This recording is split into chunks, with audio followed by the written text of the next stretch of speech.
Okay, I think we're going to begin. So I want to thank everyone for coming to what we hope will be the first in a series of public discussions on demystifying the current economic crisis. I'd like to thank our speaker, Paul, for taking the time. My name is John David. I'm from NSSR Philosophy. The idea behind this talk basically came out of a lot of us participating down in Zuccotti Park in the occupation movement, and kind of recognizing that there's certain poverty in the way kind of crisis was popularly being interpreted, whether it was kind of the reduction to a few bad apples or bad policy or things like this. It seemed kind of an inadequacy for kind of understanding the nature of the current economic turmoils. And a real reluctance to even look to the crisis of the 70s, for example, which was surprising. So basically, we thought it would be good to have a series of just discussions on the issue of economic crisis and try to deepen this discourse, basically, in such an important historical moment. So this is why we have Paul for the elucidation. Paul teaches philosophy at Adelphi, Long Island. He teaches on aesthetics, philosophy of language, critique of political economy. Paul came out with a book earlier this year that is fantastic called Business as Usual, Reaction Press, I believe. And he's a regular contributor for the Brooklyn Rail, which has some really, really great articles and interviews on crisis as well. So, yeah, please join me in welcoming Paul Mattick.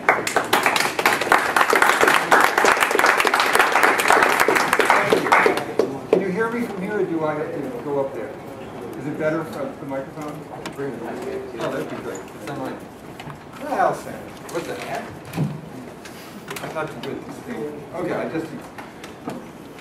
always feel like a preacher in this situation. But anyway,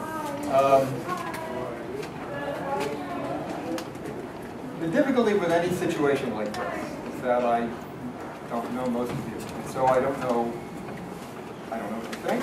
I don't know what you know. I don't even know what your interests are.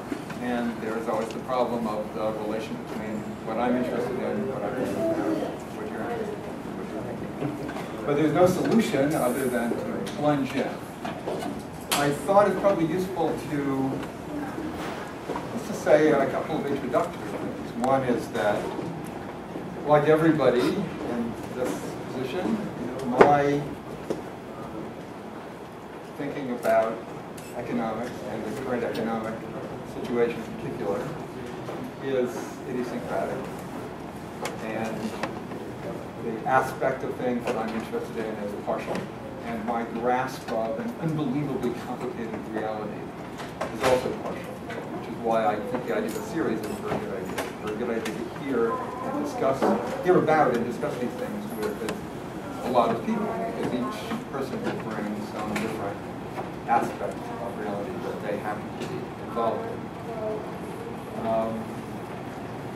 It's only fair to say, being an academic by profession, I'm told to say this, to have footnotes, so it's only fair to say that the approach to thinking about the economy that I take is based actually on the thinking of Marx.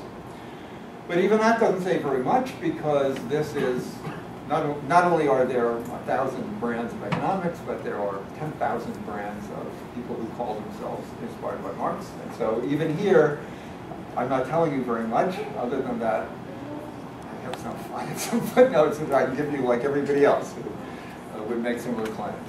So if you want to think of these as my ideas, that's very nice. I prefer to give the credit to somebody else, but the ideas are what's important. So the basic problem, as I see it, that this discussion is organized to deal with, is to put contemporary events, and particularly the economic crisis which started in 2007, really, or became official in 2008, was declared over several years ago, but which is clearly continuing at full speed. to put these events in something like a general context. There is an official and generally accepted position, namely that the events of 2008 began with a financial crisis, a crisis of the financial system brought on by over-speculation in the subprime mortgage market, and that this financial collapse was spread through the usual debt leveraging apparatus throughout the financial system as a whole, and not only in the United States but abroad. There are more complicated versions of this story which link the availability of gigantic amounts of loan capital in the United States to imbalances in foreign trade, and particularly the role of Chinese trade with China, the buying up of American Treasury certificates by the Chinese government, which injected many dollars into the American system. It could then be invested in these dubious investments. So that's the normal story, and that leads to a set of villains, banks, financiers, who are irresponsible and greedy, and who have, as is constantly being said by left liberal commentators, who are responsible for having produced this terrible disturbance of the economy that is now affecting everyone else. So that Main Street is suffering from the follies, the greed, and the irresponsible behavior of Wall Street.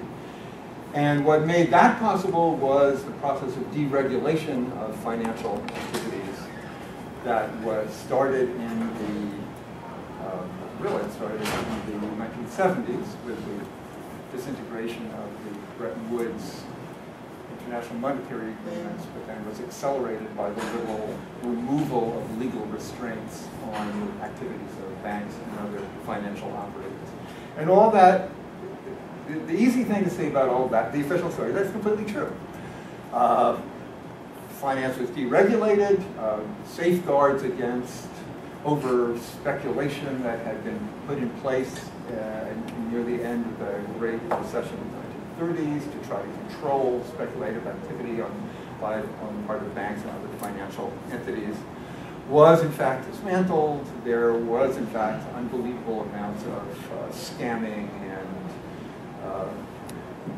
more or less crooked and honest forms of gambling on a truly gigantic and global scale with gigantic amounts of money. And as inevitably was going to happen, as the funds coming into the system proved inadequate to continue paying off speculative loans as they came due, the whole thing collapsed at some point. So we had one more in what can be identified in the history of capitalism as a series of financial crises. All right. Still, that was supposed to sort of have happened. And then it was supposed to be controlled. Several years ago, there was a lot of self-congratulation on the part of government officials and on the part of economic pundits. And, well, thank God, now we've avoided having a big depression because governments reacted, they have propped up the banks, they saved the financial system.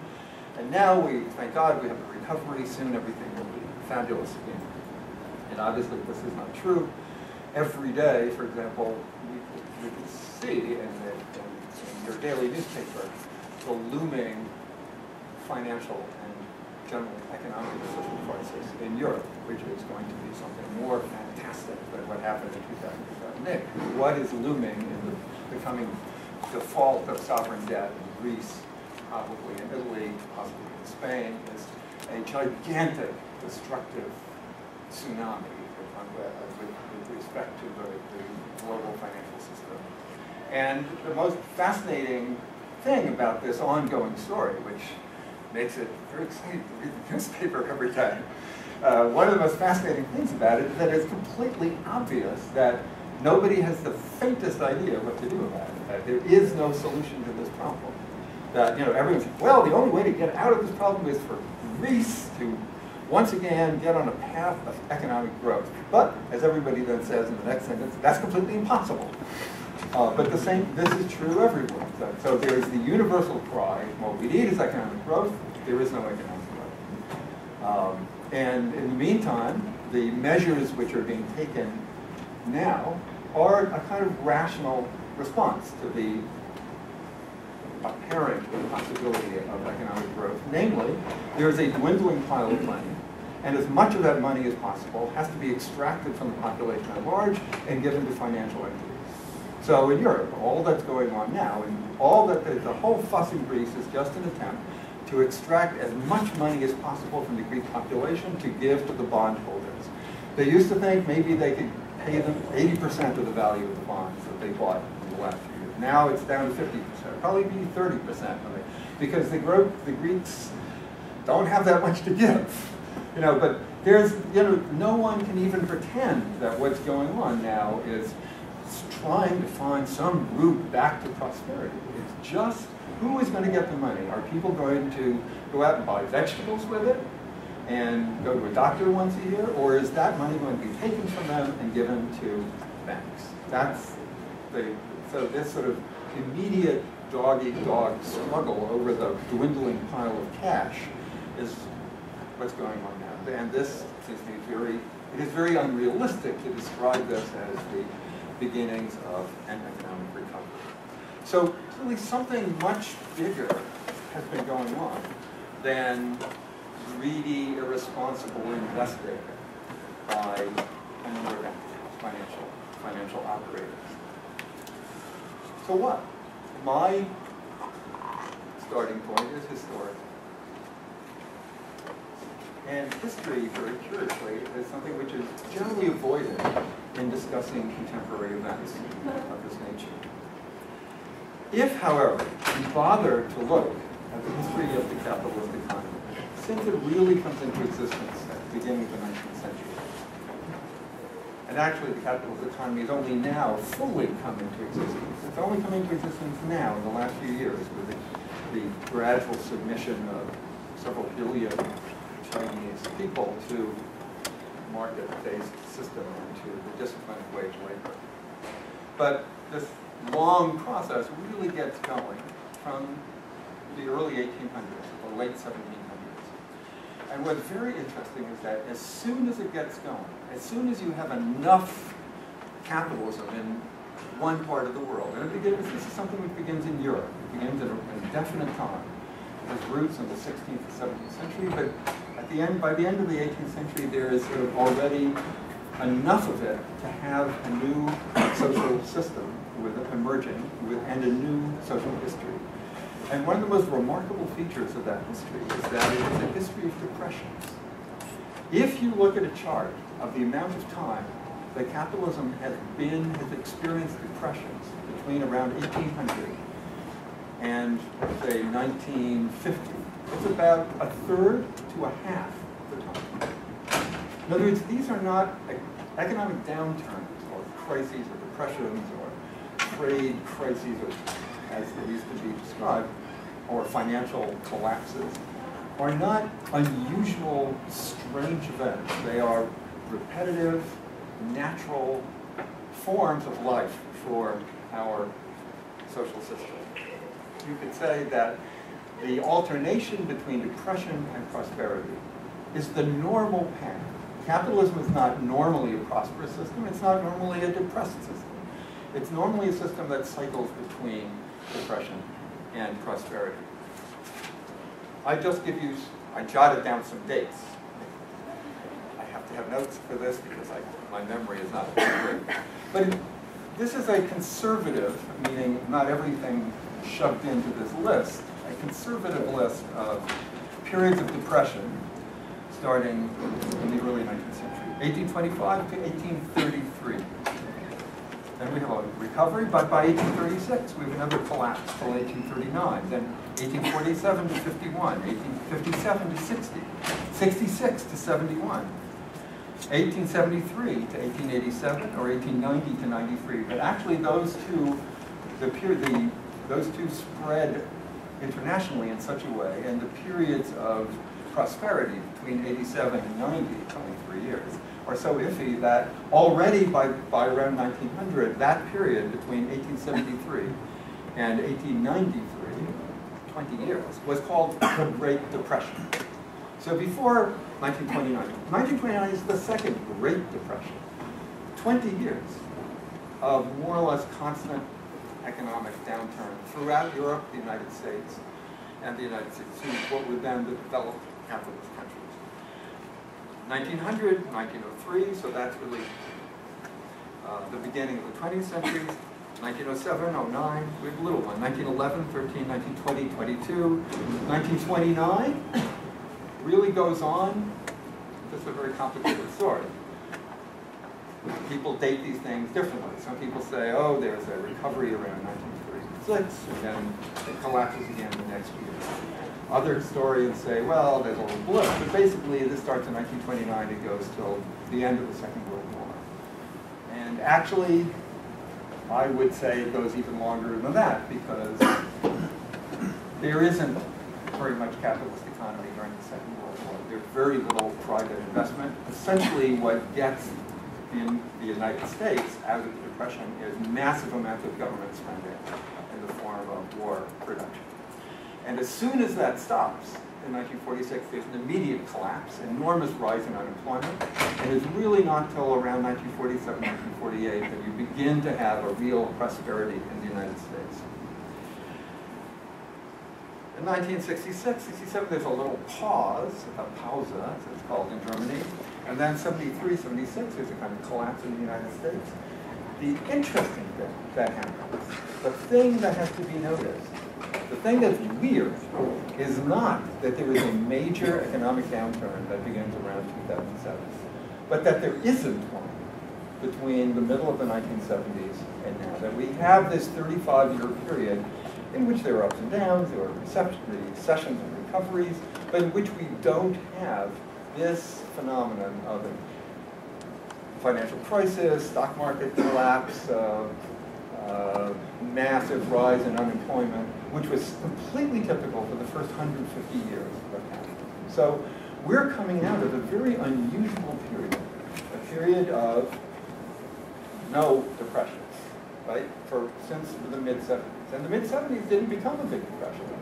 There was a rise in unemployment, but governments were able to control it, and sort of in a few years, business went back to usual. Now, that isn't to say that that last 35 or 40 years has been peaceful from the economic point of view. Again, this is the history that bears repaying. During that period, you have all the phenomena of economic depressions, but in different places and different times. It's very peculiar. You have financial crises in some parts of the world. You have the biggest stock market crash in history in the United States in 1987. You have bank collapses. You have the savings and loan crisis in the late 1980s. You had the peso crisis in 1994, the Asian crisis in 1997, 2001, the dot-com bubble burst. You have another major collapse of stock prices. You have, following 73, a big rise in unemployment in Europe. It goes from 0 to about 12% in 2 years. And it stays there. You never get back after the 70s. You never get the low unemployment rates that you had after the Second World War. Now the United States has joined Europe with these high unemployment rates. So we'll have to talk about this a little bit later, but the first point that I want to say is that in a funny way, this current event, which seems so surprising, it's so shocking for people. Here it is. It's a very big thing, and it's affecting lots of people all over the world, and it's going on and on and on. It's not ending after 2 years or 3 years. And nobody can see where the end is going to come from or how prosperity is going to come back. That this thing is almost like a return to normality. This is, to coin a phrase, this is what capitalism looks like. You know, so, but it really is. I mean, we have forgotten. The period since the Second World War was a very unusual period in the history of this economic system. It was so unusual that the period from 1945 or 46 until the mid-70s was called the Golden Age. That's 30 years. That economists were so amazed at this because after World War II, everybody expected that there would be another massive depression. The depression of the 30s was so traumatic that people were absolutely convinced that as soon as the war was over, there was going to be a deep, deep depression. And then it turned out that didn't happen because they actually don't understand understand anything about how the system works. So they were wrong about that too. So instead you had a prosperity, and it went on for a long time, and then everybody was excited, and then they, of course, were so excited by this that they began to think, oh, well, now the whole thing is over. There's not going to be any more depression. The business cycle is finished. It's tamed. There are lots of conferences and books published in the course of the 50s and 60s, the end of the business cycle. Now we can control the economy. Now it turns out that that's not true either. So I think I'll repeat it because I think it's so essential, that one basic point is to understand that what is going on now is not abnormal. For this reason, it is foolish to explain it in terms of lax regulation or greediness or excessive risk-taking by a number of bad actors, or to blame bankers and financiers, or, for example, to say, oh, well, when we really, you hear people, when we really produce things, then we had a good economy, but now we don't produce things anymore, people are just speculating with money. It's the banks, they got the money and they're speculating. All of this avoids the question, why is it that now the banks are speculating with money instead of producing it? What's the point? How did this happen? How did this situation arise in which this extremely large growth of speculative activity came into existence? Because this, too, is not a unique event. Before each of the major crises of the past, you have the same phenomenon. A decline in investment in the actual production of goods, and the movement of money into speculative channels. You have it in 1853, where, for example, in the United States, people were completely insane about investing in railroads and buying land and the New York stock market. And then you have a huge collapse, a huge crash, which again appears to be a financial crash. But the interesting question is, why? Why suddenly this enormous interest in speculation? Why in Japan, before the depression broke out in Japan in the 1990s, did you have this surge in real estate speculation? How does it happen that in Southeast Asia in the late 1990s, the money which was flooding into a country like Bangkok ended up flooding into the real estate market rather than into the construction of factories where children could produce sneakers? All right. Now, there's a short... If the question is, how then are we going to explain this recurrent pattern? How are we going to explain this normal mode of function? What is it about capitalism that makes it live in this particular pattern of all, not smooth, not bad, but alternating ups and downs? How does that come about? Here's a big problem for me, because there are two ways of doing this. One is to give you kind of short answer, which may or may not be, make you happy. And the other is to give a longer answer, which might make you even more unhappy because it's longer, and it also is highly abstract and highly complex. So well, I have to sort of feel it out as we go along, and maybe you can tell me. My other goal, I should say, is to try to make this as short-winded as possible so that we will have maximum time for discussion. Let me say to make part of the story, to put part of the story in as short, in as brief a form as possible. When people began to try to understand what was going on in the middle of the 19th century, when they realized, oh, it's not just that everything collapses once in a while. It happens all the time. This is a system. This is how capitalism works. So then people began to study it. They began collecting statistics, they began trying to analyze them, they began coming up with theories. So there's a long history of people trying to understand this cyclical process. When you look at a lot of statistical materials, and this was discovered already by the end of the 19th century, one thing that shows up is that the ups and downs of the economy seem to correlate fairly well with the ups and downs of the profitability of business enterprises. Now, you didn't have to look at statistics to figure this out, because all you have to do is know what a capitalist system is, and you could predict this. Still, it's nice to know that if you look at the data, that's what happens. Why did we need to look at the data? Because this is a social system, as everybody knows, in which goods are produced by privately owned companies to make money. If money cannot be made, goods will not be produced. Then you have to do something else with the money, or just go live in the Riviera for a while. But decisions about investing money in production facilities, or anything else, even decisions about buying Greek bonds, are made in response to the possibility of making more money. That's why capitalism is commonly described as a profit-oriented system. That's businessmen go into business to make money. Now, I'm not talking about everybody else. Everybody else is not making much money, and in a sense, other people don't count as far as the basic dynamics of the system operate. Because when businessmen invest, that means they're buying goods, they're buying labor, that means people have more money, they go out and buy stuff, and you have a general expansion. When people can't make money, then they don't invest. And then they don't hire people, or they might fire people, and then they don't buy goods, and then other people can't buy goods. So you have a kind of spiraling upward situation and a spiraling downward. And so if you just thought about it in a sort of abstract way, you could see that a system in which investment decisions are made, more or less and generally, on the basis of the profitability of those investments, that increasing periods of profitability are going to lead to higher rates of investment, decreasing periods of profitability are going to lead to lower rates.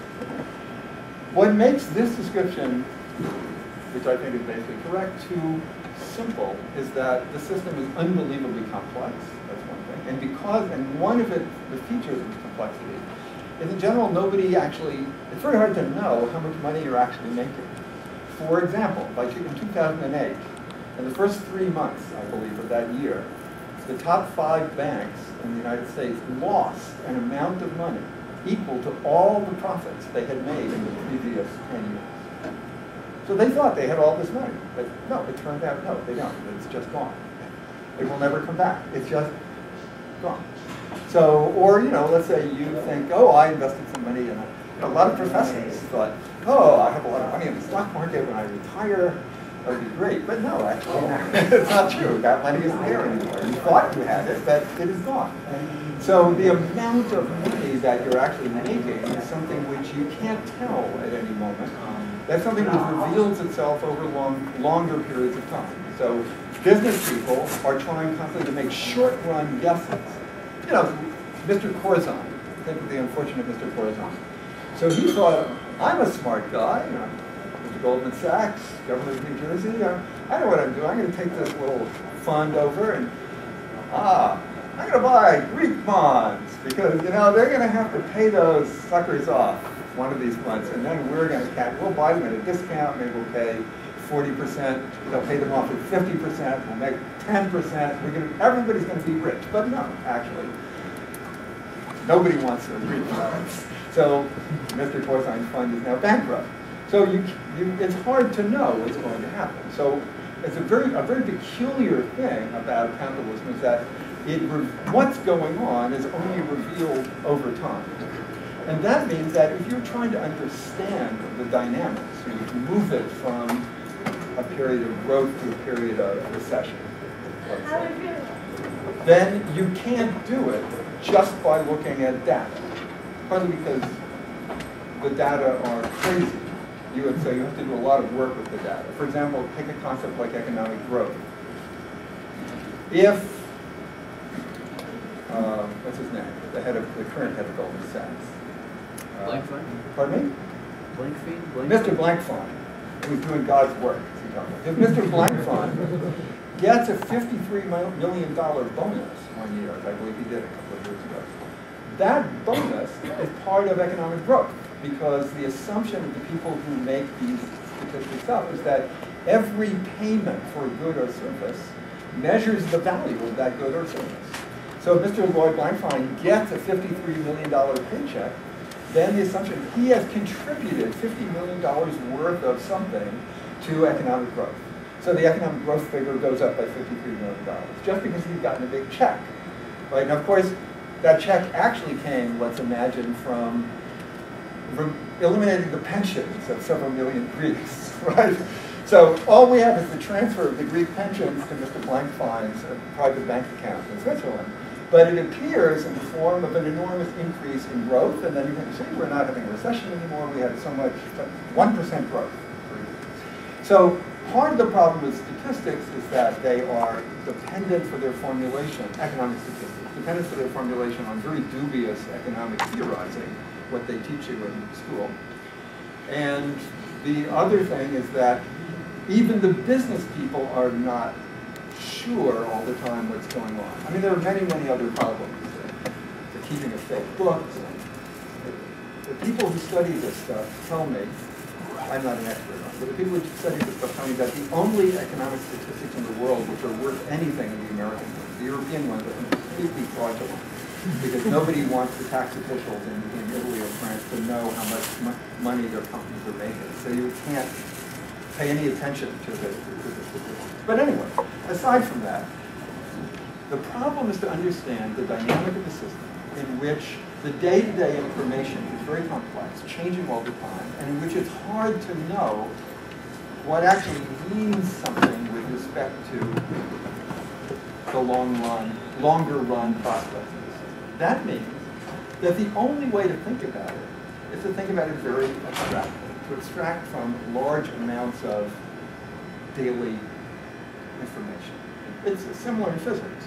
If you want to study how the moon goes around the Earth, actually you have to extract from the gravitational pull on the moon of all the other bodies in the universe, and you also have to extract from the electric force, which is exercised between the moon and the Earth. You extract from many forces in order to carry out the calculations in either classical mechanics or relativity theory that will give you a pretty good approximation to the path that the moon takes to the Earth. So you have to sort of leave out, in every science, you have to leave out lots of stuff in order to get some approximation to the relationships between events that are existing. Similarly, with an object as complicated as a global capitalist system, in which most of the time nobody actually knows much about what's going on, and are just sort of guessing and feeling their way, and making decisions on the basis of hunches and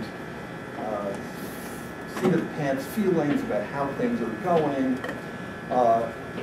It's only possible to understand such a phenomenon in terms, if you look at it extremely abstractly.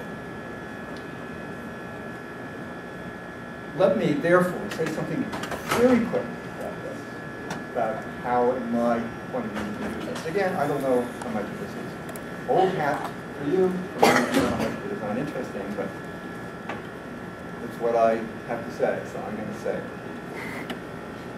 In order to understand how capitalism works, in order to understand the very peculiar history of an alternation between depression and prosperity, which, by the way, is peculiar to capitalism. You don't have anything like this in earlier societies or other societies.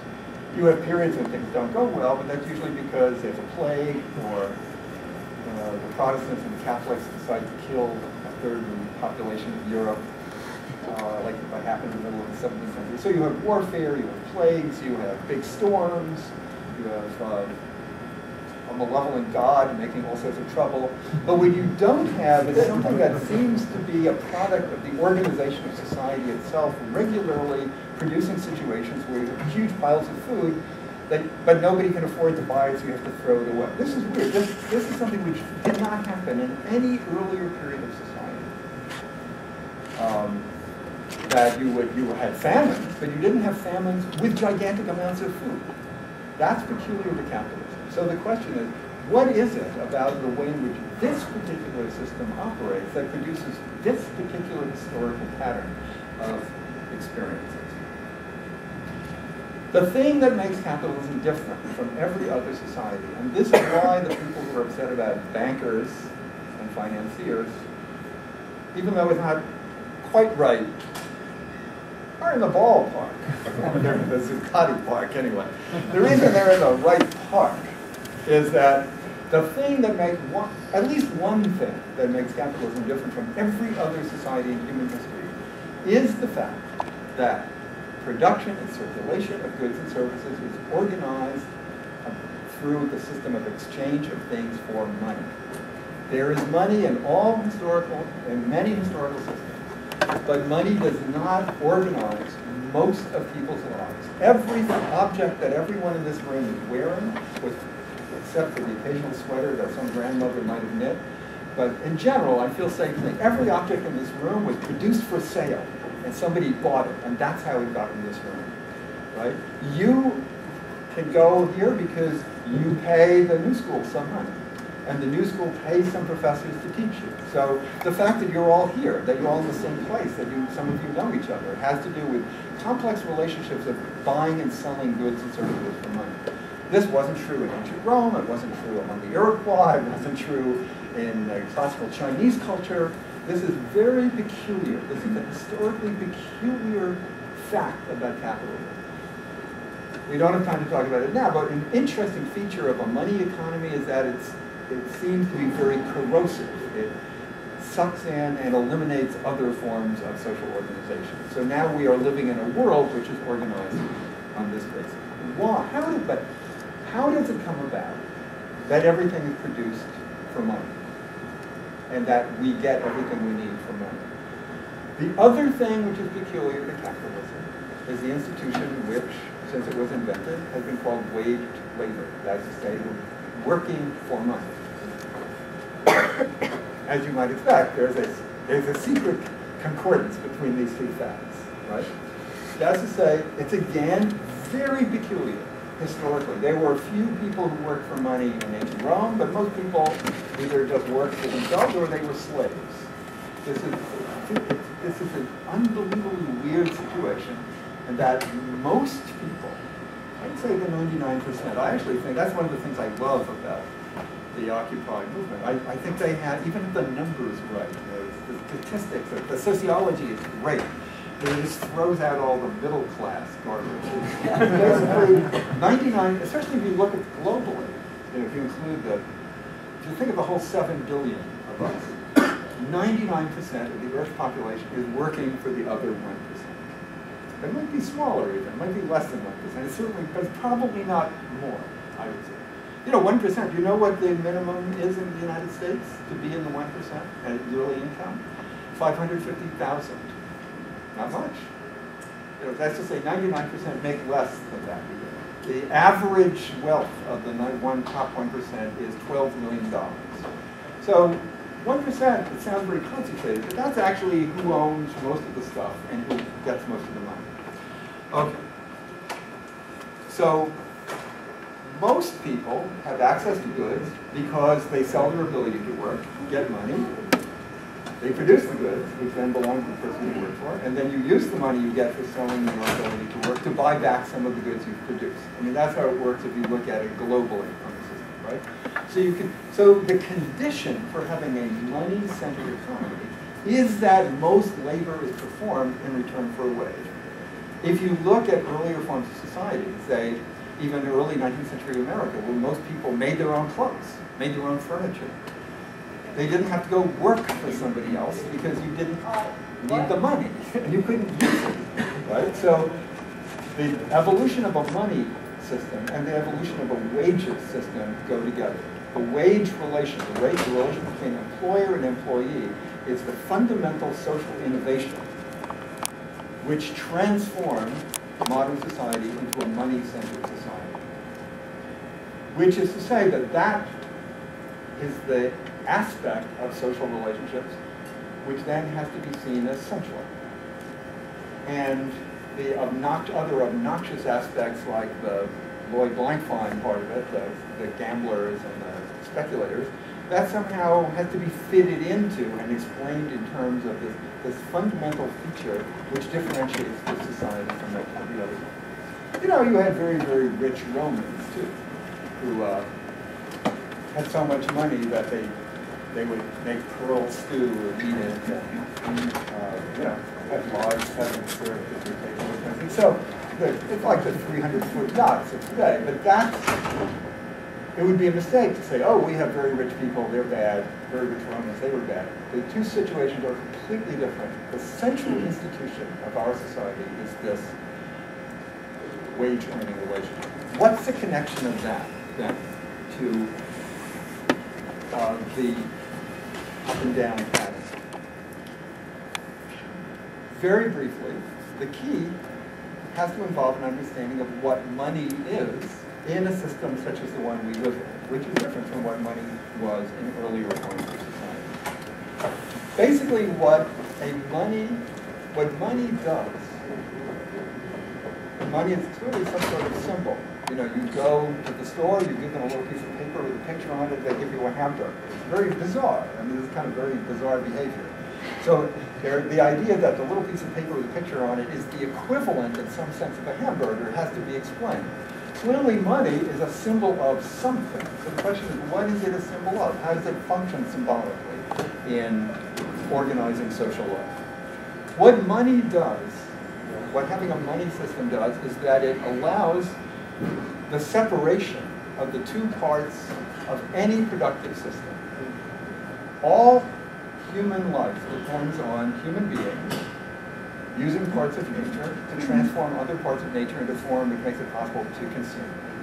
So that's true of the hunter-gatherer who gets a stick and chases after an animal and hits it with a stick, and it's true of the modern factory operator. So all human production involves two things. There are people, there are natural objects which then have to be taken and used and combined in order to produce more stuff. Peculiar to capitalism is the separation of these two factors, universal factors of production. The people on the one hand, all of the things which the political economists call means of production, let's say raw materials, land, buildings, on the other hand. So, for example, I cannot actually produce anything for myself. I can't make my shirt, I don't have cotton. I don't have a loom. I might be able to sew on a button, but that's about it. And I certainly, if I spent all my time producing shirts, I wouldn't have food, I wouldn't have gas for my car, I wouldn't have a car. It is impossible for me to produce things for myself because I don't have access to the raw materials and the tools and the means of production that I would need to produce things. Who has those? Well, in a money system, those things are the property of people who have money. So then what we have, you can see how, the story of how this came into existence is a long and interesting history. But capitalism begins when you have a group of people, let's call them the 1%, who have the money, and a group of people over here who don't have the money, but who also don't have a piece of land, don't have a tool, don't have raw materials. Now, you can get to work. Now the people with the money can buy the tools from people who have them, from their friends who have them. They can buy your ability to work, which you need to sell because you can't work, you can't do anything productive, unless somebody hires you. And then they can combine the two sides of the universal process of production. People working, tools, raw materials, combine them. But of course, since they're combining them, the product belongs to them. So then you have to buy back from them with the money they paid you for your ability to work. So you can see that it's a very simple system, right, which constantly reproduces itself. At the end of each day or week or month or year, you're finished working, you get your paycheck, you then spend it on the stuff you've produced, a certain amount of it. The rest of it is kept by the people who hired you, because they're not doing it for nothing. They're doing it to make money. The way they make money is by selling goods, production goods to each other, and by selling consumption goods to you. And insofar as they can make more money than it costs them to hire you and buy production goods to produce goods, then they've succeeded in making a profit. So it's actually an incredibly simple mechanism at the heart of this unbelievably complex global system. And that's really all it is. It's the use of the money representation of productive activity to make possible this buying and selling to the same people of their activity of producing goods. So what money basically does is make possible the ownership of work performed by other people. And that means that in order to be, I become richer in this society insofar as I get to keep more of the product of work performed by other people. But I'm not interested in keeping it in the form of, say, Hummers. I might want one Hummer, but I don't want 10,000 Hummers. What I want is the money I get from selling the Hummers, right? So, hence, we can see now why the decision to invest my money in a production process is going to be taken in response to the amount of money I get when I sell the goods the people I've hired to produce, after I've paid them off, and after I've replaced the raw materials and other means of production that they've utilized.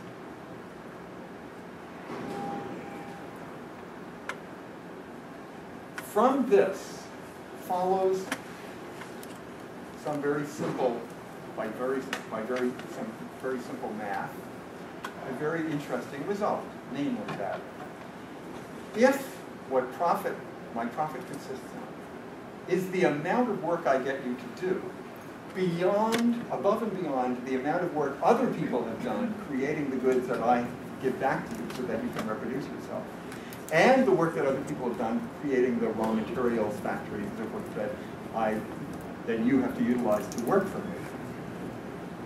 If that's what I'm after when I invest my money, then the only source of the additional money for which I've gone into this whole, as a businessman, I've gone into this process in the first place, is that amount of work that we do.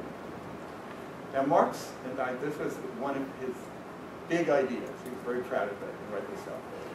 One of the things he noticed that there is a tendency throughout the history of capitalism, and about this everyone agrees, this is not controversial, that the amount of raw material, land, buildings, machinery per worker has constantly increased over time.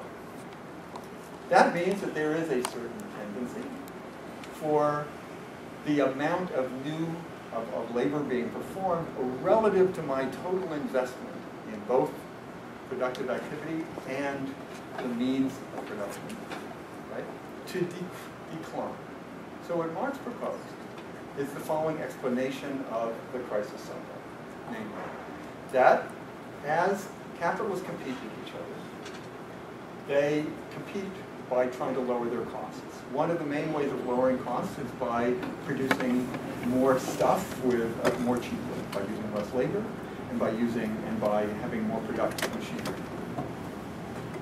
In the process of competing with each other, they produce a general social effect in which investment shifts from investment in labor to investment in tools, machinery, buildings, so nothing is completely visible, and which you can even see in the numbers quite easily. Again, this is completely undisputed. The only interesting thing is the conclusion to be drawn from that. If this is so, then you would expect exactly what happens to happen, namely that over time, as this process continues, there should be less profit produced per unit of production. That should lead to the normal phenomena that we identify with the Depression, namely the slowdown in investment, the laying off of workers, and so forth. Then, what happens then? That means something very interesting. Under those conditions, the costs of production goods decline because nobody wants them. So, for example, let's say I'm General Motors, and let's say I'm Chrysler, and I build a factory for $800 million. I'm still thinking 50 cents. I built it for $800 million. But now I'm not making enough money. I can't keep going. No one's going to lend me money to expand or to hire more workers. Nobody wants my junky cars anymore. Now what happens? So I say, okay, that's it. I'm going out of business.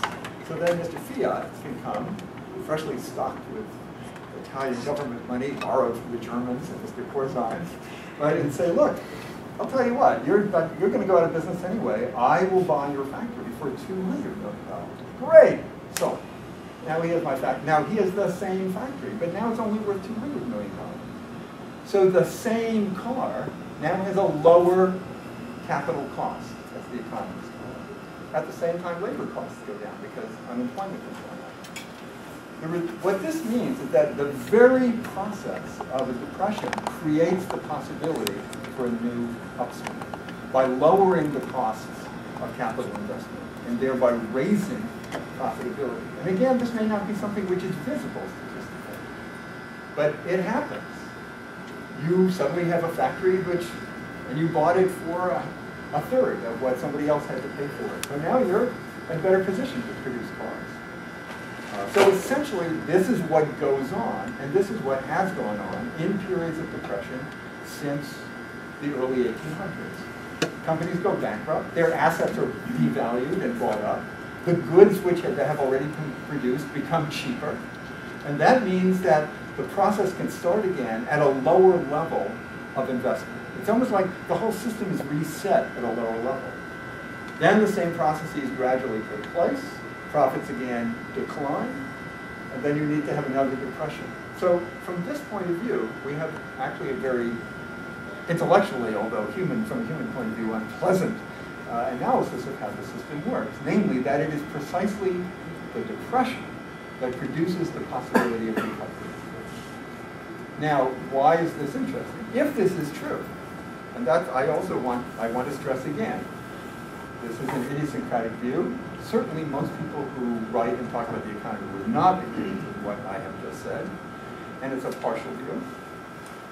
But if it's true, that means that there is no solution to, say, the problem of growth as it is conceptualized at the present time, other than to go through the depression, which is to say the people who want to lower the Greek standard of living, as some blithe economist put it in the New York Times a month ago in an amazing article, said, the problem is solvable. You just have to knock 60% off the Greek standard of living.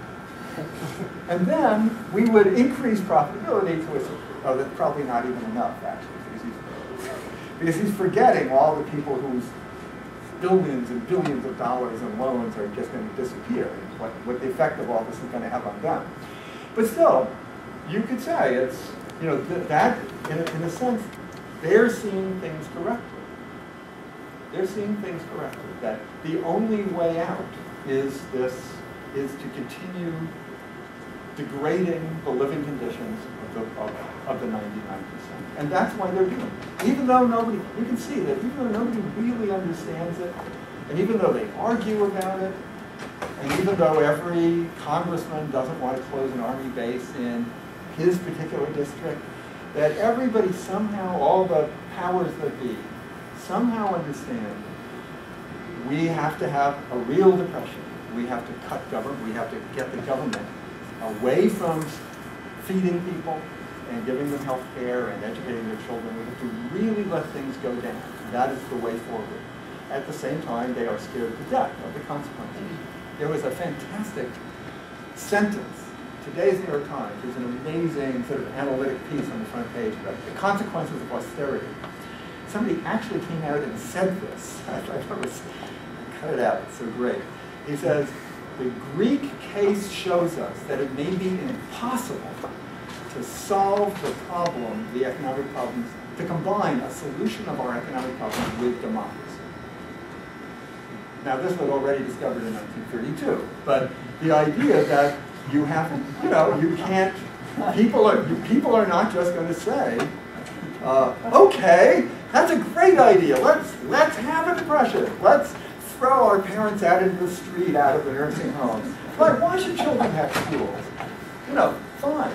You know, like in my neighborhood school, 2 years ago, the budget for, I'll just give you a little example which particularly rankles, the budget for substitute teachers was $100,000 a year.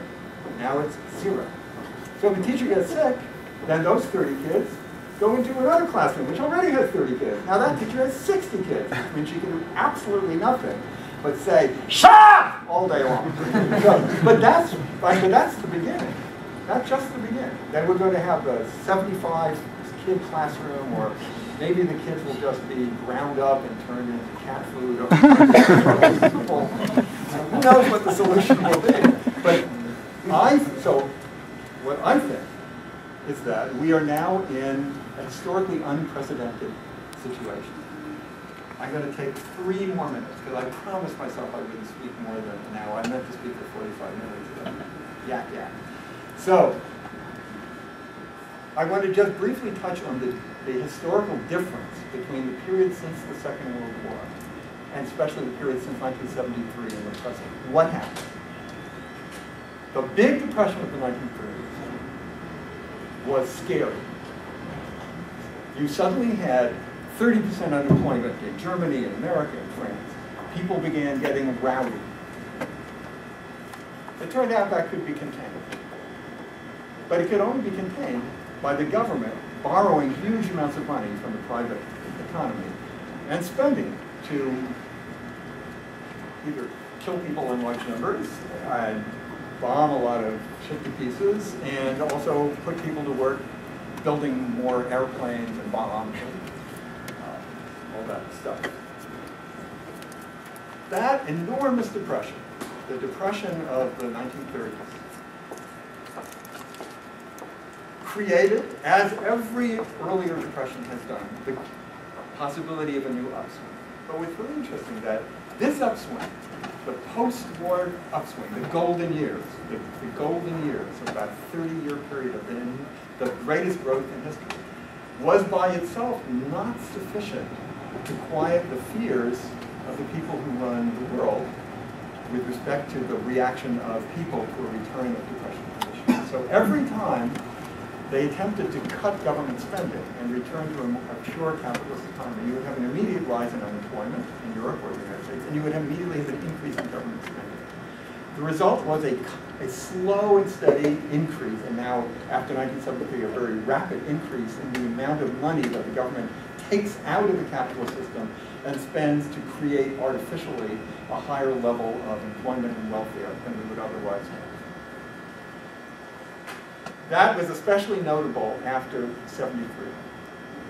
73 marked the return of the Depression history that was the normal history of capitalism.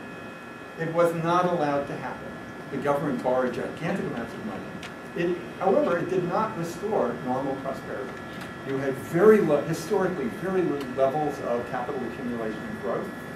And instead, what you had was money beginning to flow out of production into speculation, just as it did in earlier periods of economic slowdown, because you can make more short-term money gambling when profit rates on industrial investments are low. Gambling is where the money is. So you began to have a move from profit-making investment into gambling. And that created a new structure it forced the deregulation, it created new forms of debt, and new speculative bubbles. And these speculative bubbles produced the effect of prosperity, more or less, with a sort of constant decay going on, spread around different parts of the world over the last 30 years. What seems to have happened now is that the limit of the expansion of government and private debt has been reached. They can maybe do it a little more. They just gave the Greeks $11 billion, but that's for a week, right? So it's not going to go very far. So we're now in a very interesting historical moment in which we have a return to the normal pattern of economic downturn. At a moment when the government no longer has available the one tool it has used since 1929 to combat the results, namely mass impoverishment. Which is to say, we are going to face a period of austerity on the part of the government policy, combined with a period of slow or no growth in the private economy. Which is to say, this is, like every historical moment, a unique one, but unique in the sense that the anti-depression machinery that the governments of the world could rely on in the past have now been largely used up. And we now enter this as though we were somewhere in the early 19th century, before they invented Keynesianism, facing an enormous assault on the world's standard of living. And what remains to be seen is how much people put up with it. Okay, that's a lot. It's either too much or not enough. That's the way it always is with these things. So let me stop and you talk. Yes, I would love to stand and help that. So I guess we'll open it now for a question and answer. I guess just raise your hand and I'll call on you. Any questions? Yeah.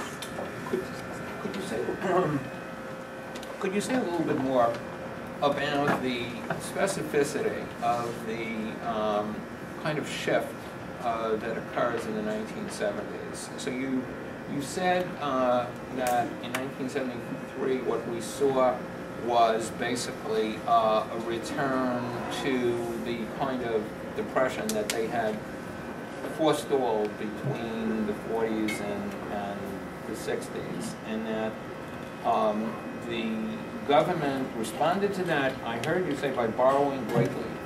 Yes, by putting huge, by putting money into the economy, by printing money, by inflation. Yeah, by inflation. which is a form of borrowing, right? Because the government has no money. So every dollar the government spends, it has to take from someone else. So eventually they figure they get it back in the form of taxes. So is that, go on. The theory is that in a period of depression, there's unused money because nobody's invested. So the government can borrow that money.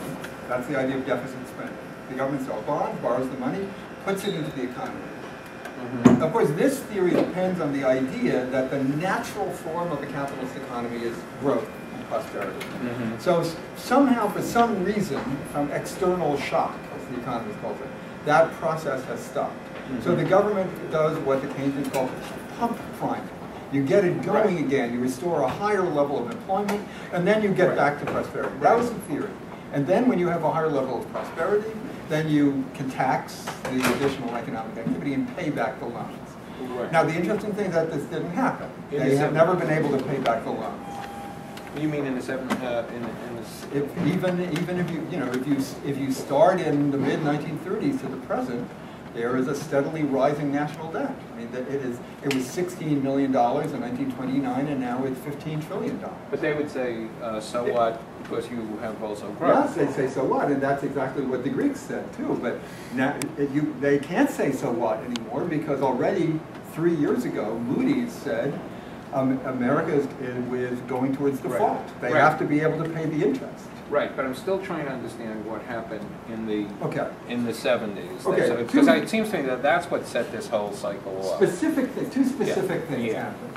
The two specific things that happened were, one, the Federal Reserve Bank acted as a lender of last resort to support banks which were going bankrupt. You had a number of very big bank failures. Sort of the biggest bank failures in American history. I think Lincoln Federal Trust was one of them, and I can't remember what the other one. You had a number of very large bank failures, and those banks had big real estate operations. So it was a kind of preview of the savings and loan crisis of later on. Right. Earlier in history, those banks would have just gone out of business, but they would have dragged with them a lot of the financial structure. The government decided to loan the money and support the banks. So that was one thing. The other thing the government did was they began building highways and bombers. So Eisenhower, in the 50s, but they continued to do that in the 70s.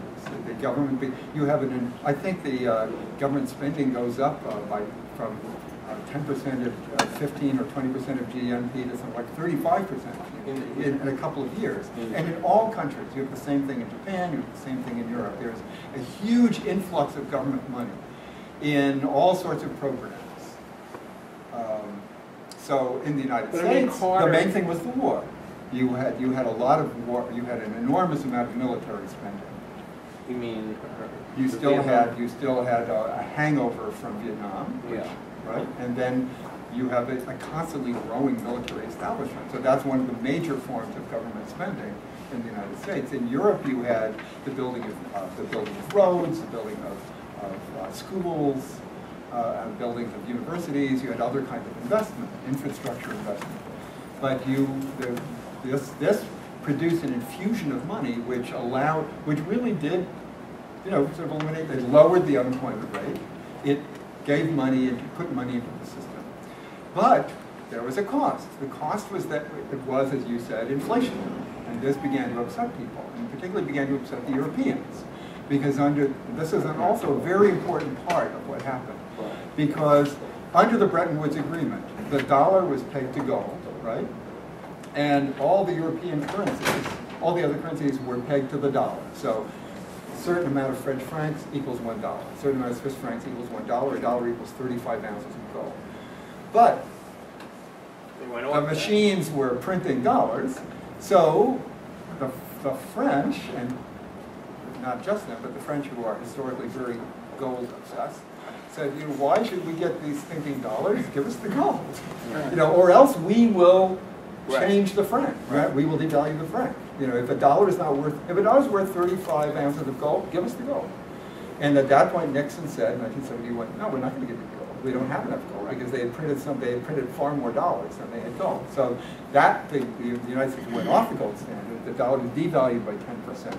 But that was very important because in order to have the gold standard, it's actually amazingly weirdly complex. In order to have the gold standard, each country had to control the movement of capital in and out of the country.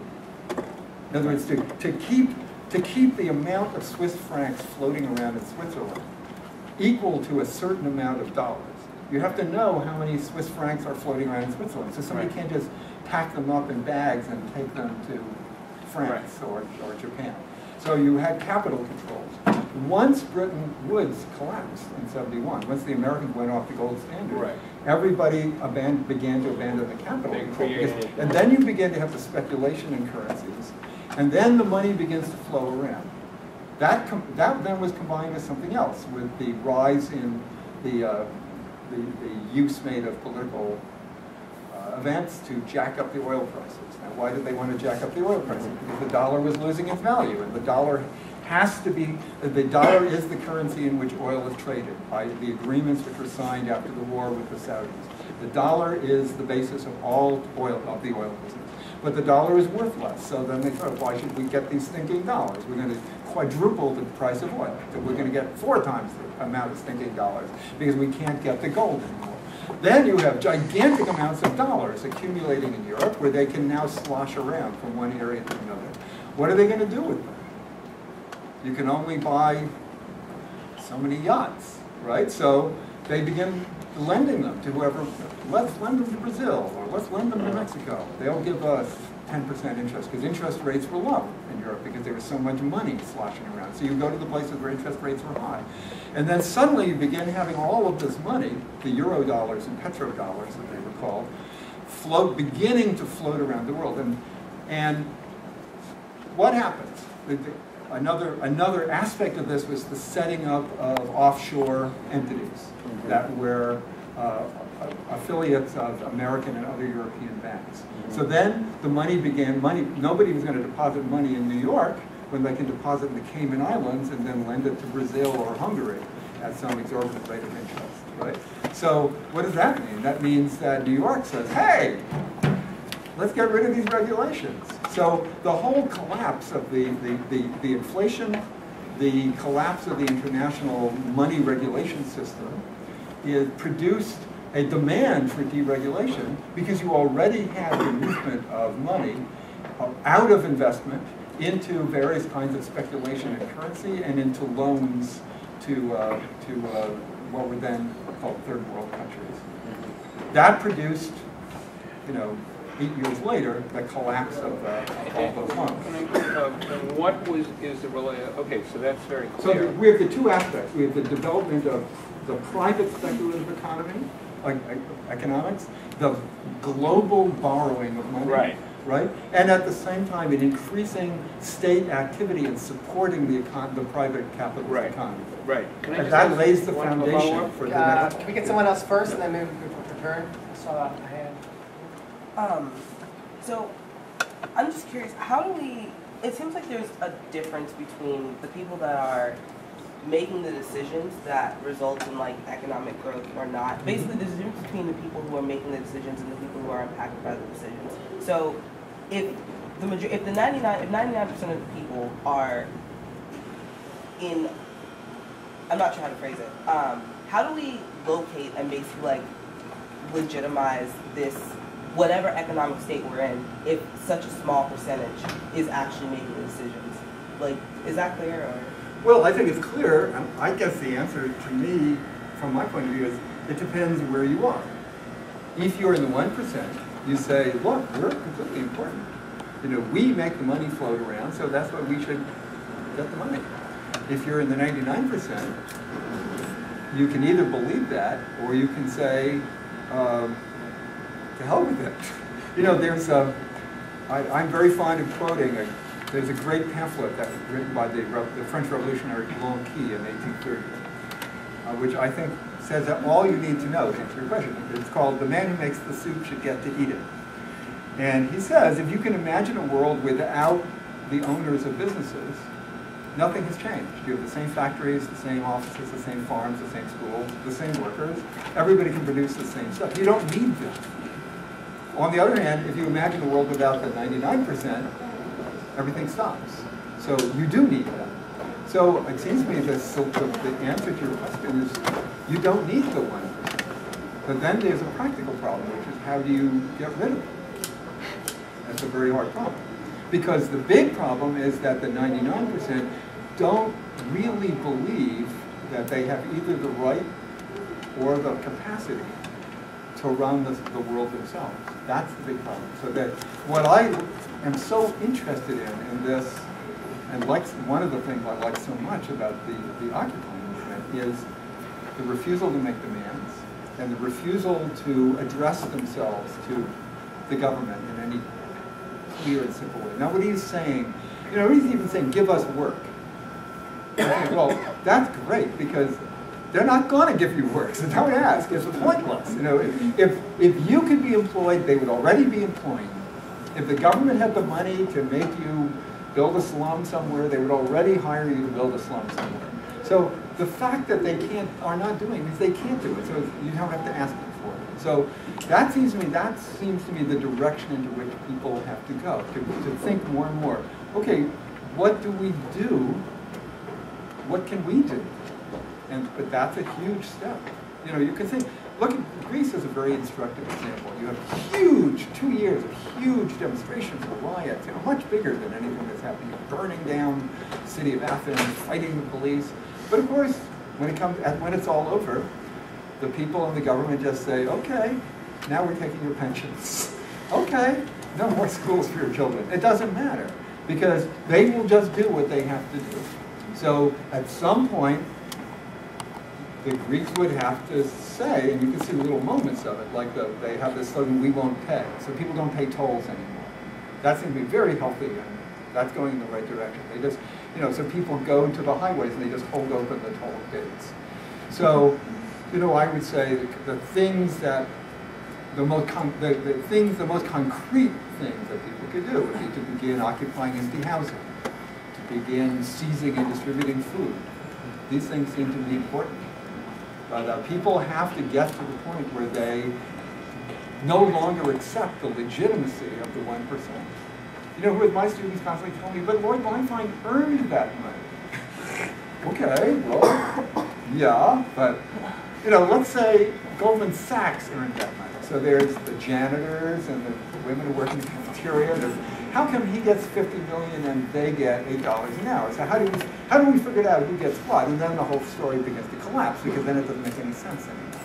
But the whole society is like that. But people still have the idea that everybody in society, maybe some people get too much. Maybe 50 million is too much. Maybe you should only get 10 million. Which is a big mistake, because he needs 50 million. 10 million is not enough. So you have to get rid of Lloyd Blankfein. You can't just lower his income. If you have him, he needs that money. Yes?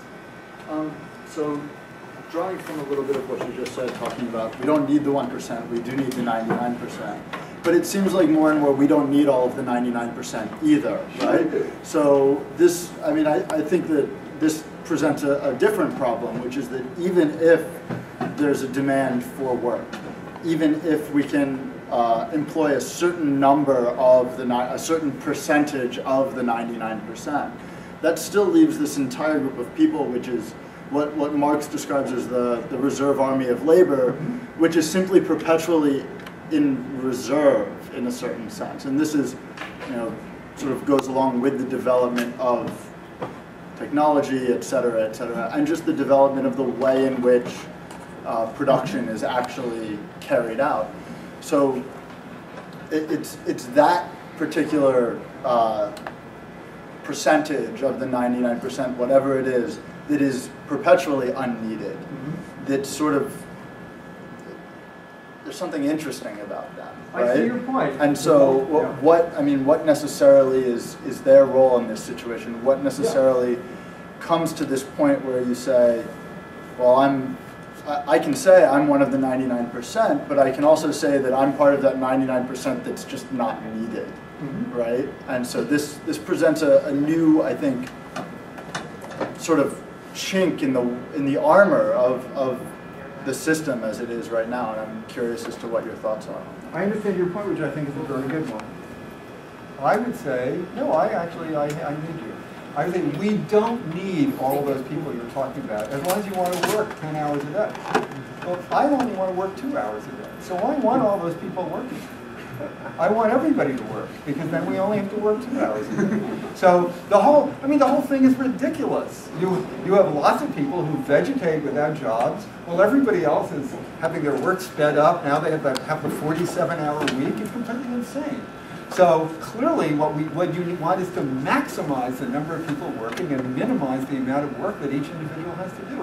And in a rational society, that this would be the obvious solution. There is no problem of unemployment, right? Except from the point of view of a system in which the whole function of employment is to generate money for the employer. And just think, I mean, it's not only the unemployed. I mean, your point is, I think, really a very deep point, involve very deep issues. Think, for example, of healthcare. In America, we have all the people who work in hospitals and the doctors and all those people.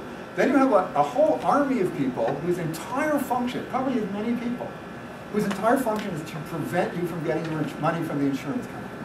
Right? So then it takes twice as many people to take care of one broken leg. There's the guy who fixes the broken leg, and then there's the other guy who calls you up on the phone and says, no, we're not paying for your fucking broken leg. So now you have to pay 2 people to fix one broken leg. So you could have both of those people doing something useful, like cleaning up a school, being janitors. So that would be good. So there's gigantic amounts of human effort are completely wasted in policemen and insurance adjusters and foremen. I mean, it's just, if you think, probably the vast majority of people who are even employed are doing nothing of any use. If you think of all the AK-47 repairmen and, it's just, it's mind-bending. Or, my favorite example of how completely insane this social system is.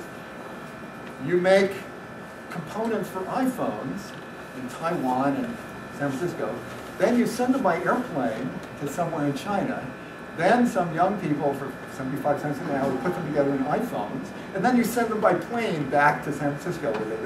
So completely stupid. Now you have enormous numbers of people to carry them back and forth just because you can get them assembled for so much cheaper in some little Chinese town. So the amount of labor which is wasted in this system is gigantic or not used. And clearly the solution is to end mass unemployment and reduce the workday to an hour or 2.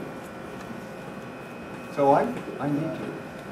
Yes, I work too much, and I hardly work at all.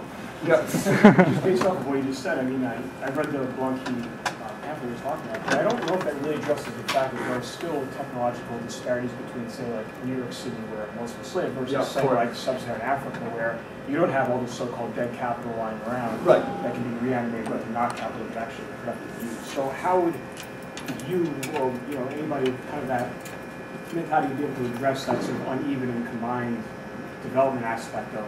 Yes. This is one of the most gigantic problems that capitalism has created.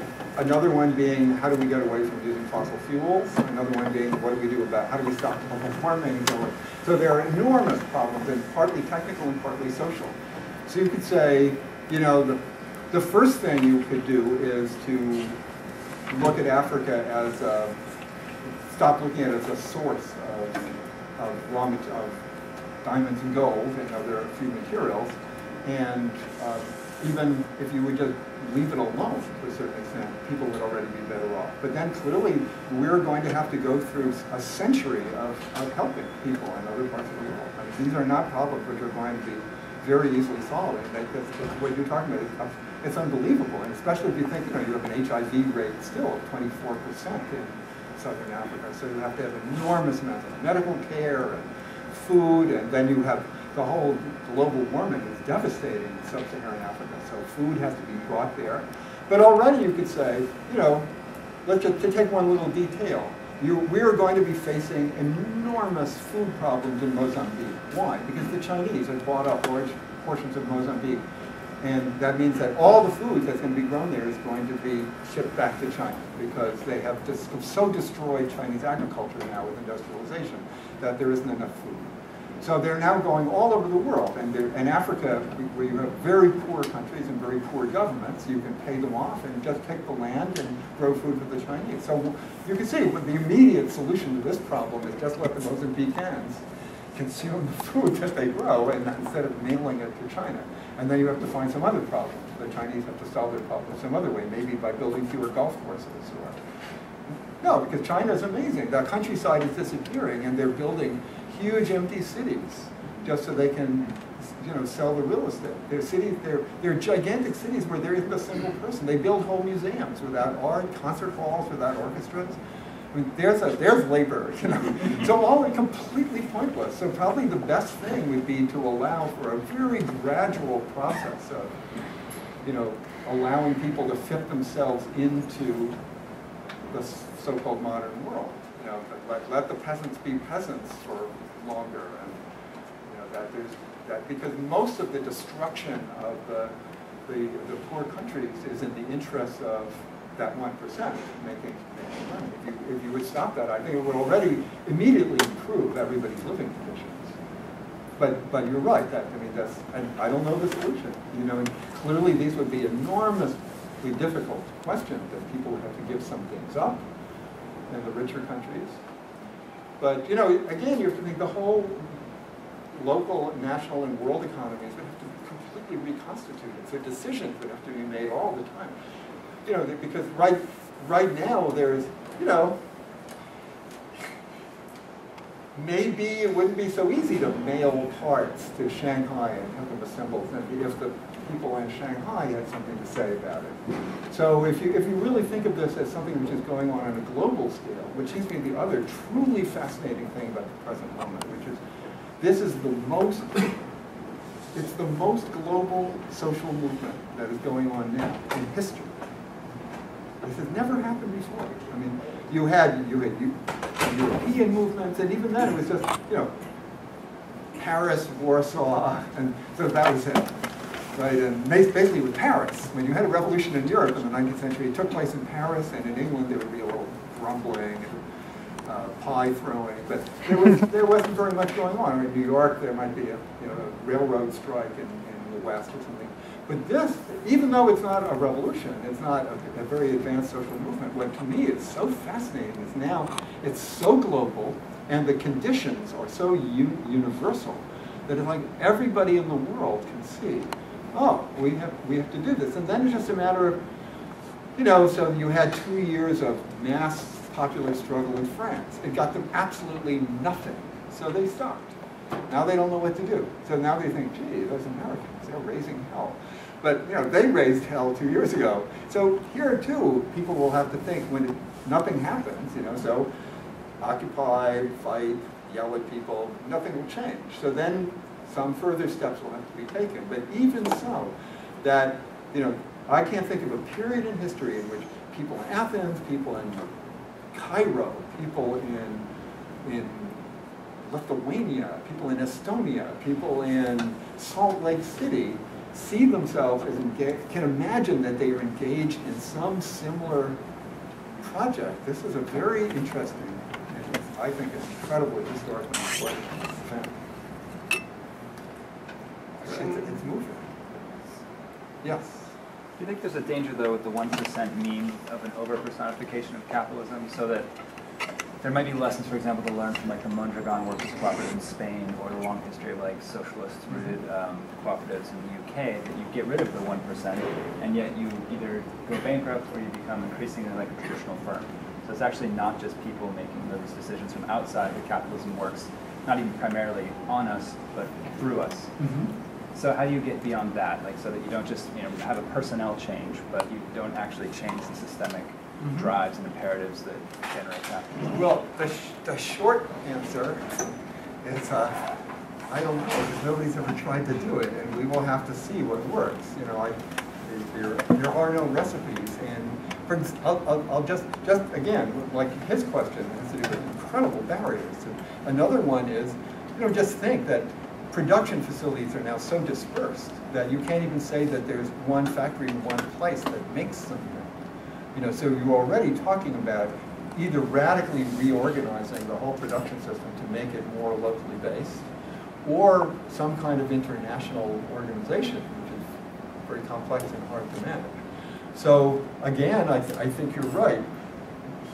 Here, I can only say that I think one fundamental fact about capitalism is that if it is going to change in some fundamental way,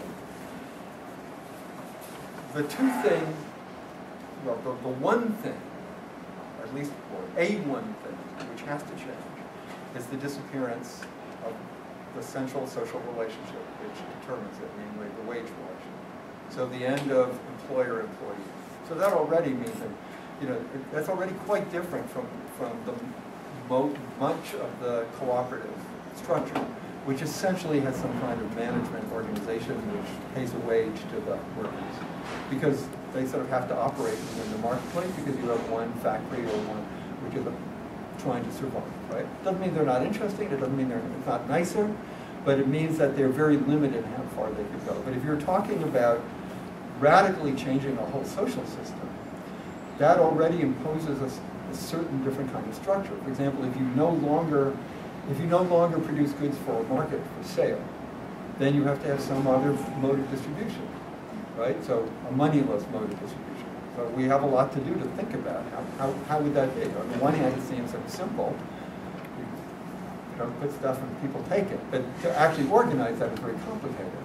But then, how does that affect the whole structure? You need to have some kind of structure for decision making on the local level and on larger regional and maybe even to a certain extent on the global level. And there, I think people will have to find by trial and error. If there's nobody telling you what to do, then you have to decide what to do. So then you have to find some structure, that makes sense and is comfortable, that reflects your existing work organization, let's say, to begin with, which will provide you with a managerial apparatus. So decisions have to be made. So then you have to find some way to make them. So you can imagine, let's say you have a general occupation of the new school, which is a very interesting and easier way in the situation because you don't produce a product which you have to sell, right? But immediately you have the problem. Okay, the floors have to be cleaned. How do we organize that? Or you could see something like this goes on in those, in those various occupied zones. You have committees. You begin to set up little areas. People take responsibility for different things. You have a daily meeting. Something to discuss. So you can see people. If you're going to clean up the park, then you have to figure out how to do it. Who's going to do it? Where you get the brooms? How you mix with other people, right? And it seems to me that that's the root process, which, as I imagine, would have to go on throughout a whole social system. And again, it seems to me that probably, and this is what's happened in the past, that people start where they are. That they start where because capitalism already has created certain social organizations. The workplace, the school, another kind of workplace, the neighborhood, the school. There are all sorts of overlapping places where people already are and where they're in contact with each other. Like the other thing that just fascinates me about the present moment, the kind of a decay of capitalism that is going on. If you think 35% of the American economy is run by the state, it's not the private property system anymore. If you eliminated the state, we would immediately have 30% unemployment. It's 35%. of the American economy is now run out of borrowed money. Capitalism is already, there's only 70% of it left. 65%, sorry. But again, I take my little neighborhood school as an example. It's really fascinating because there's no money. Everybody would love the state to run the school. They'd love the city to send in teachers and gardeners, but they know there's no money. So now you can see the parents already have to organize themselves. They already have to raise the money, then they have to decide how to spend it. Now the parents are deciding what's important. Do we need substitute teachers? Do we want a new science room? Do we want to have ballet, or do we want more gym? It's weird. So suddenly you have the organization of the school as a kind of community co-op by people to whom this would never have occurred as a goal. You know, they have no co-op ideology. They don't think, oh, society should be run by the people. You know, and I suddenly thought, God, what is this, 1966? And when the Black Panther, we want community schools. Well, now we have community schools because nobody's running them. So the parents and the teachers and the local school, I mean, I'm exaggerating because they're just beginning. But you could see how suddenly more and more, as the government collapses and as businesses function less and less, more and more of the apparatus of daily life will have to be run by people because no one else is going to run it. I mean, now you can see as cities are going bankrupt. The city of Faro, which is the largest city in southern Portugal. So Portugal's nobody notices it. It's smaller than Greece. It hardly counts. But people are starving in Portugal because there is no money. There's enormous unemployment. I mean, there's literal starvation in the countryside. The city of Faro, which is the largest city in southern Portugal, the Algarve, went bankrupt. So that means they don't pay the garbage man, they don't pay the firemen, they don't pay the policemen, there are no city services. They tried to stave it off. The mayor said, let's sell all the municipal buildings. Let's sell the city hall and the police station and the casino and the town hall. But of course nobody wanted to buy them. Nobody wants to buy a small city in southern Portugal. What can you do with it? You can't. It's already, the countryside is littered with villas that were built in the last 5 years, which are empty because the whole real estate market is completely collapsed. So I said, okay, nobody wants to buy my city. We're bankrupt. Everybody's getting fired, pensions, there's no garbage. So that means the people of Faro, I don't know what they're going to do, but if they want their garbage picked up, they're going to have to organize a garbage disposal council. They're going to have to do it, or committee, whatever you want to call it. So I think that that's an interesting path. You know, we're going to be forced into cooperation simply to survive. And that will lead to all sorts of creative thinking, and I hope, or else, I mean, that's the interesting thing. I think that's both the hopeful thing and the grim thing, that if people cannot summon the imagination, then society will really go down badly. But they're doing their best. So you don't just see all the public services becoming privatized? Yeah, but again, even the privatized public service, still that all has to be paid for. That's all publicly paid for. So you can see, like, that's a stage in the devolution of these public systems. Like, so say the charter school movement, right? So what's that? Basically, they want to kill the municipal unions. So you can't go right after the firemen and the cops and the garbage men. They're too solid, and they have they're popular. So you go after the teachers, which is a lot of people and a lot of money. So how do you go after the teachers? You privatize education. So then you can hire people who are not in a union, you get rid of you, right? So you can create this sort of, just like you can have a private mail service and get rid of the post office, you can have a private school system and suck out the sort of striving and middle-class parents into the charter schools. And then just like the other schools collapse and eventually break unions, and there's no money to pay those pensions anyway, right? So they might as well just get rid of the whole thing. They're, believe me, not just the teachers, the firemen, the sanitation, they're not going to, maybe the guys who are 65 now are going to get their pensions, but in 20 years, they're not going to get their pensions. So they have to begin dismantling this whole thing, but then that's just the beginning. So then they'll have these, crappy privatized schools, and they'll have crappy privatized garbage, and, it'll be like the London transportation system. say privatized. And now on any given day, 3 of the lines, first of all, it costs you $6 to take a subway ride. It's £4 a trip. And then half the lines are down every day. So you have, millions of people moving around the subway stations. It's unbelievable. Or then they privatize the water supply in Bogota, I think it was, and they finally had to stop it because people just couldn't stand it. There was no water to drink because nothing worked and they didn't deliver the water. So I think they will try to do that. But that's just another way of stealing as much money as possible. And those services too will collapse and have to be replaced.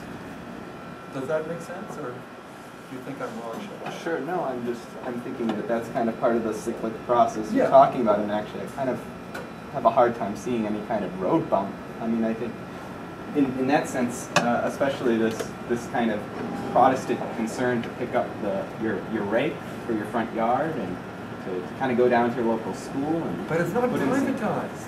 See, that's what's interesting. It's not private. Privatization is something else. Privatization is when you take public money and you give it to a company. So essentially, privatization is the subsidization of something that, it's a conversion of something which used to be a service into a good, into a commodity. So instead of, and that's a general thing. We used to have trains, now everybody has a car. So something which was a public service, now each person has to go out and buy one, right? So schools are like that. It used to be a public service, but now it's a private business that somebody gets to make money out of. So, but picking up your rake like a good Protestant and going down and cleaning up, that's something different. Nobody's getting paid, nobody's doing it for money. It's not part of the official system. It's very different. That this would be somehow a part of the austerity measure for a bit of time. It's an adaptation. This would allow the business That's to right. start Oh, kind sure. of, and the private, so that's what I was saying. So I see people it just will, being I part agree. of I a think cyclical. I think that's a fair point. So people will have to begin by adapting to austerity, but the alternative is to say, well, I don't care what goes on in the school. And it seems to me, what begins as adaptation could also be described as facing up to the social conditions that are actually in front of you. I mean, you have to begin to be more active. And that's not exactly the same as privatization, that people become more active in managing their social conditions. No, I was just saying it was a step. Yeah, no, that this was I just don't this kind disagree of, with that. I think that's a fair yeah. So it's getting late, so we want to do another one, maybe like one more after that or not? What I was just wondering is, why does that have to be the only option? Like, why can't we just push for like taxes on the rich to be raised so that we can just have our health care and our pensions and everything? It's a great idea. So let me put it to you. Why not? Who is going to raise first? Our representatives. Why don't they? They know everybody wants them to. I mean, it's not a secret. Everybody knows what the will of the electorate is. Everybody, for example, knows that 95% of the Greek people is not interested in an austerity budget. Everybody knows that, they do poll after poll. Everybody has known that 85% of Americans in favor of single-payer health care. They know that. And they know that the vast majority of Americans want taxes raised on the wealthy. So why don't they do it? Corporate lobbyists. Yes. So that means that you can't wait for them to do it, because they're not going to do it. They're just not going to do it. But there's a deeper reason. But why can't they do it? Because the people who are in business to make money. They are not in business to provide you with health care or your children with schooling. That's not why they make money. And now we're in a moment where they cannot both make money. In 1960, it was easy. They could make tons of money, and they could also build a school for your kids. Now they can't. They don't have enough money. So they have to keep all the money. It's like, if you tax the millionaires of New York, then you can have classrooms with 20 kids instead of 30 kids. But then the millionaires of New York would no longer be able to spend $70,000 a year to send 2 of their children to private school. So they need that money, they want that money, they have that money, and they're not going to give it to you. And the politicians, who are them? The politicians, they might start out. Most politicians now they're already millionaires before they become politicians for fun. Like Bloomberg, apparently, at a certain point he said, it's boring being a billionaire. And he said, he went to his staff, because he's stupid. You know, so he couldn't think about it himself. He said, I want to either be president of the UN, or secretary of the UN, president of the United States, or mayor of New York. What should I do? This was actually all reported at the time. And what a dope, because A, you're too short and Jewish to be president. You can't possibly be, you cannot possibly be head of the UN. That cannot be an American position today. So the only thing you can do is mayor of New York. Okay, I'll take that. But you know, so politicians want to do this stuff for fun. And now there are still a few old-fashioned politicians who become millionaires by being politicians, like Clinton, who's a very poor boy, and now he's a multi-millionaire. Or what's his name? Obama, who was not a wealthy person, right? He comes from a real working class family, but now he's estimated worth $3 million or something. And it's all just from writing an autobiography, giving speeches. Once they stop being president, then they really make it in cash. So for some people, politics is a kind of business, and for the rest of them, they are already in business. But these people are not going to do. They are not going to do you a favor. The only thing they might do is if you scare them enough. If you scare them enough, they might give you a little bit, hoping that you will go away. And they also, because they believe, see, it doesn't make sense to them. They believe that this shouldn't be going on, so it'll be over soon. It's some kind of nightmare. I mean, it's fascinating. When I was researching for my book, I read a lot of the business cycle literature. And one of the things I looked up is, you start Googling and you lose yourself for hours. But I found an article on the business cycle by Christina Roman, the head of economic advisor to President Obama. And she says, there's no reason why there should be any business cycle at all. There's no reason, we should just have constant prosperity and growth. So why does it happen? Well, it must be that something from outside the system disrupts it, like the Arabs raised the price of oil, which, and again, it's so dumb, as though the price of oil is not part of the economic system, as though the decision to raise, again, prices go up, that's an external shock, and then the other one is psychology. The psychology of the investment, they all get excited and think they're going to get money, and the next thing you know, they're making elderly people with no source of income buy a $300,000 house. But of course this is nonsense. This is clearly not adequate to explain how the system works. So the problem is they don't actually know what's going on, and they really believe that this is all going to be over soon. And just a minute, hang on for it. Maybe it's not the recovery yet, but it's a struggling recovery. And then you have the other people, the more sophisticated ones, like Paul Krugman, like Keynesians. They say, no, the government still needs to stimulate the economy. If you just put in more money, then it'll just start going again, right? Because the economy runs on consumption. So if you give money, they'll go out and spend it, right? But of course, the economy doesn't. The economy runs on making profits and reinvesting. So that's what they did. They gave everybody a lot of money, especially my client got a lot of money, but there was a little bit left over for other people. Most of the money went to a few select financial institutions, but a little bit went, the road crews and things had to be, they couldn't let everything just completely collapse. So you have there's a little, so then people grab, they spend it. Well, then it's gone. So that's the end of it. So now we're exactly back where we were 3 years ago. The stimulus money has been spent, and now nothing has changed. The same thing is happening now in China. The government spent enormous, many trillions of renminbi, and now they have all these empty cities and empty museums, but nothing is happening. So that's the problem. They can't really solve the problem, and they don't want to. So you would have to really scare them. And even then, it depends. In Paris, for example, they got a little scared, so they didn't raise the retirement age yet. Now they're trying it again. And even in the United States, Bill Clinton wanted to get rid of Social Security. He was a far-sighted thinker. He saw, these geezers don't need that money. Come on, we're trying to balance the budget here. So he had, and then luckily Monica Lewinsky appeared, and that was the end of it. And then Bush wanted to get rid of Social Security, but all the old people in Florida said, no, now they're going to do it. You know, it'll take them 5 years, and they will chip away at it and get, you know, lower the cost of living increases. And now you can't get it till you're 77. And gradually, so because they're a little afraid. But in Greece, they're not afraid. So they just say, screw it, we can take all the money. Yeah, you have to scare them. That would be my, but that's why I did it. One person can't do it, even with a big mask. So you have to have a lot of people, and a lot of people can be very scary. That's a great spot to end.